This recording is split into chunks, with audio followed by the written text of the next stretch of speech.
When Alice was beginning to get very tired of sitting and reading with her sister on the meadow, she saw a white rabbit with a pocket watch run past.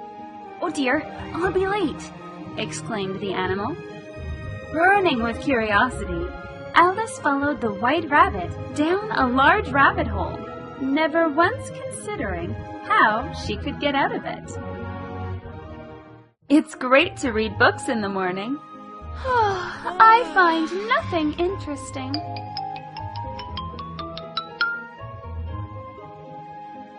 Oh dear, oh dear, oh dear, I'll be late!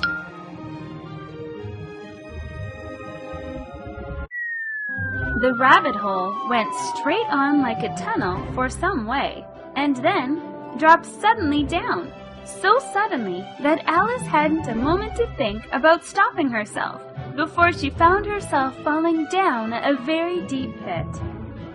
She fell a long way until she reached a great hallway with many locked doors of all sizes.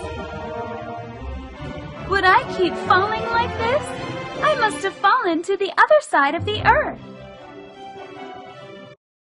Alice found a small key on a nearby table, but it couldn't open any door since the locks were too large. At last, she came to a little door behind a curtain and tried the key in the lock. Luckily, it fit. But Alice soon felt disappointed when she realized she couldn't fit through the door. She went back to the table and found a little bottle marked "Drink Me." Alice very soon finished the bottle off, which caused her to shrink down. When she got to the door, she found she had forgotten the key, and when she went back to the table for it, she found she couldn't reach it.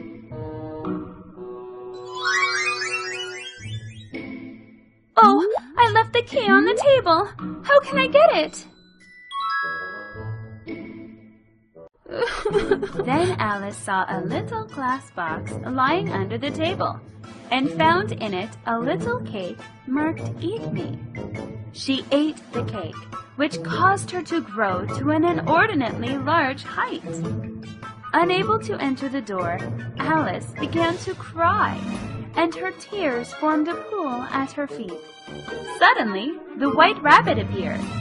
Seeing her, he was so frightened that he dropped his gloves and fan and ran away. Alice picked up the fan and gloves and kept fanning herself. She shrunk down again, fell into the pool of tears that she had wept, and was swept away.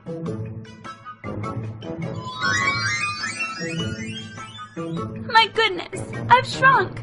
I'll never cry so much again! Alice then got lost in a forest. She saw a mushroom, and sitting on it was a caterpillar smoking a water pipe. Alice tried to explain to the caterpillar how she had been so many different sizes that day, but it seemed that the caterpillar deliberately didn't understand what she was talking about. Finally, before crawling away, the caterpillar told Alice to eat from different parts of the mushroom, which would make her grow or shrink. Alice did as she said, and she shrank down to her normal height. I don't know why I've been so many different sizes today. I can't explain it. Nothing is weird. Eat a part of this mushroom and you will grow.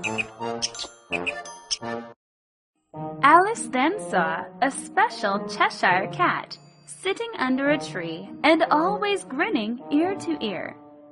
After directing Alice to the Mad Hatter and the March Hare's house, the Cheshire Cat faded away to nothing but a floating grin.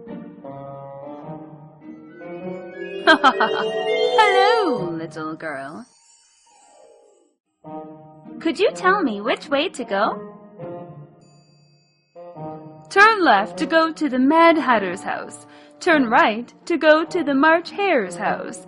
Goodbye, little girl.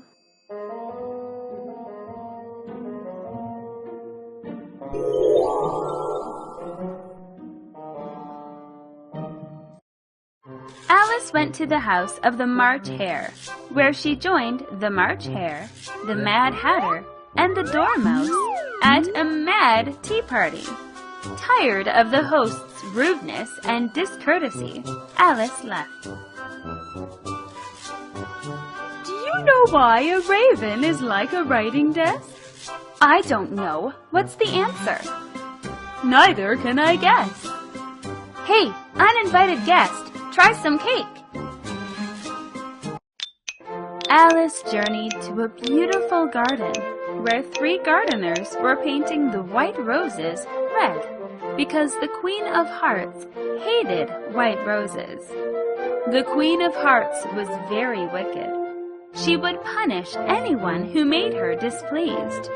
When she saw Alice, she invited the girl to play a game of croquet, a popular game at the court. Your Highness, the Ace of Spades sang the wrong words during the show.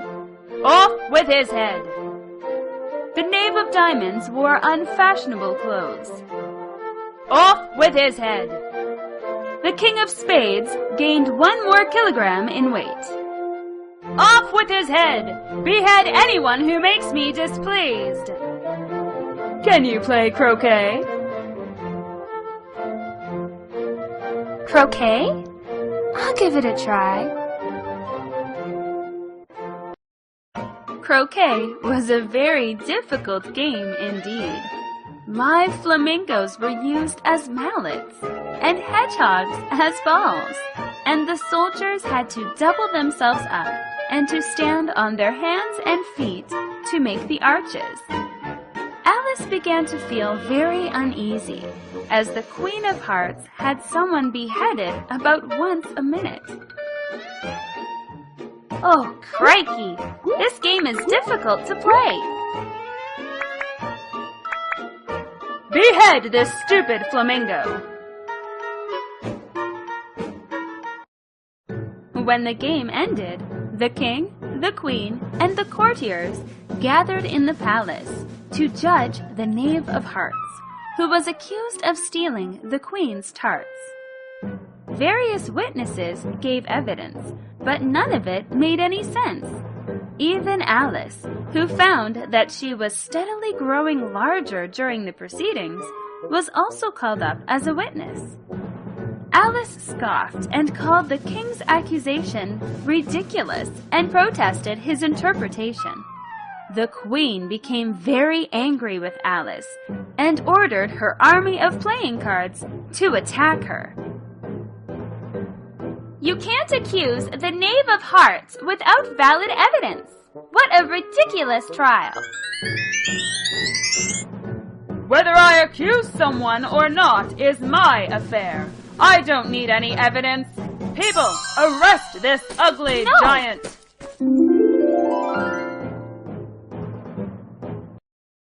At that moment, Alice woke up in the meadow next to her sister, and it seemed that it all was a dream. The story Alice in Wonderland is really interesting, isn't it?